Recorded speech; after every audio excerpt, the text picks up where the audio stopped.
DCIP Ramallah, December 8, 2017. Three siblings dream of having their own rooms rapidly collapsed under the strictly enforced Israeli building laws for Palestinians in East Jerusalem.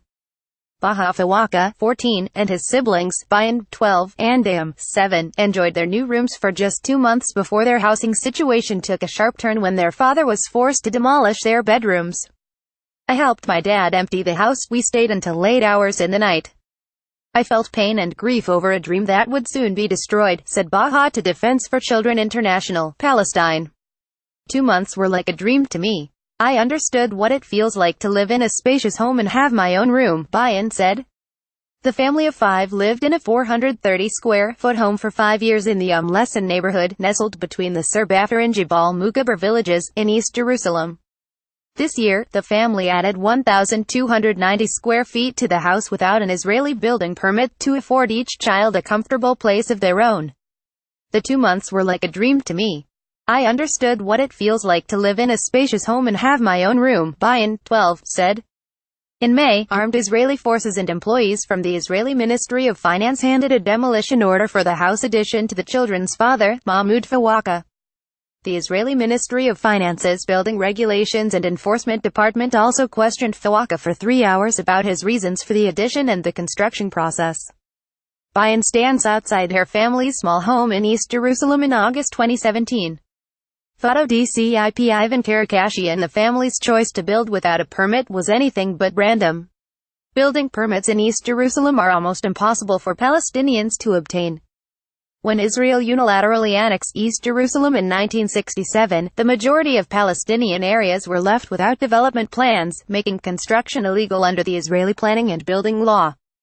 Today, Palestinians can apply to build in a mere 13% of East Jerusalem, according to United National Relief and Works Agency UNWRA.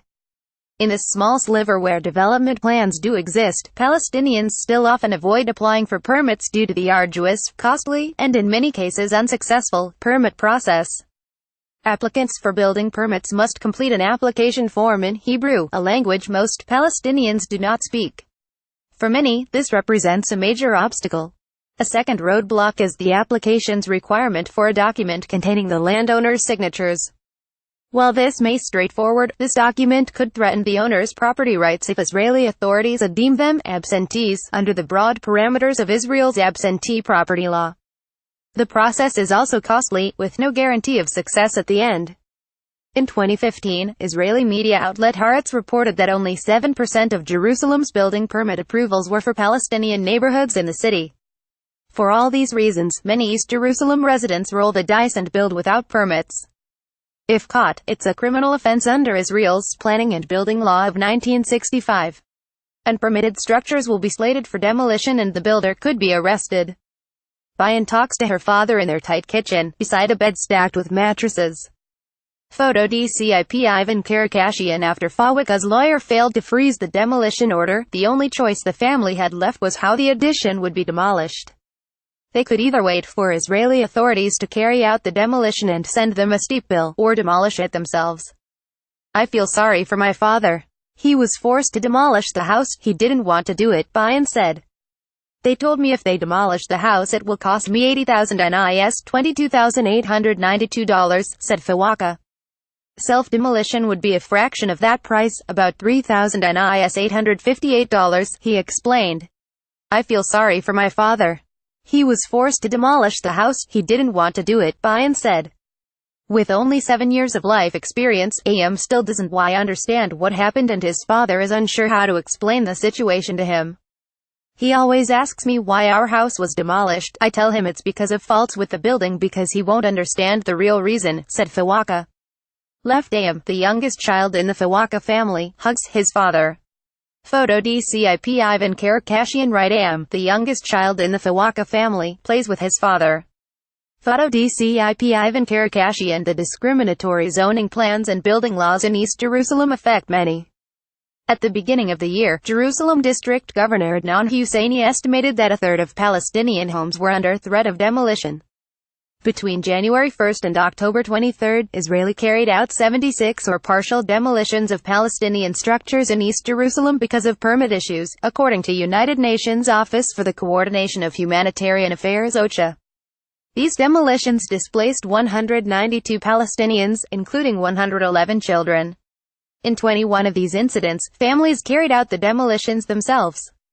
While Palestinian families like the Fawaka in East Jerusalem are being forced to tear down pieces of their own homes, Israeli authorities continue to move forward with expanding housing and illegal settlements in East Jerusalem.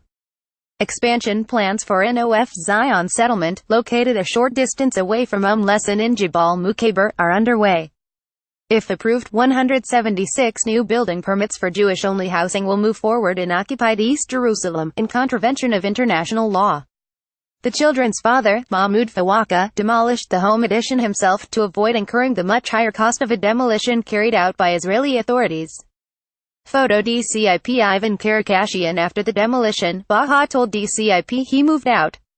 "I decided to live with my relatives because I'm unable to live in this very small house. It's unlivable," Baha said. "This decision was very hard." Bayan told DCIP she is unhappy with the current situation. She lost her room and was distanced from her brother. "It feels bad not having Baha at home. I miss him a lot," she said. Defense for Children International, Palestine. DCIP search IMEMC, DCIP video. Bethlehem Museum decorates olive tree to reflect city's suffering under Israeli occupation.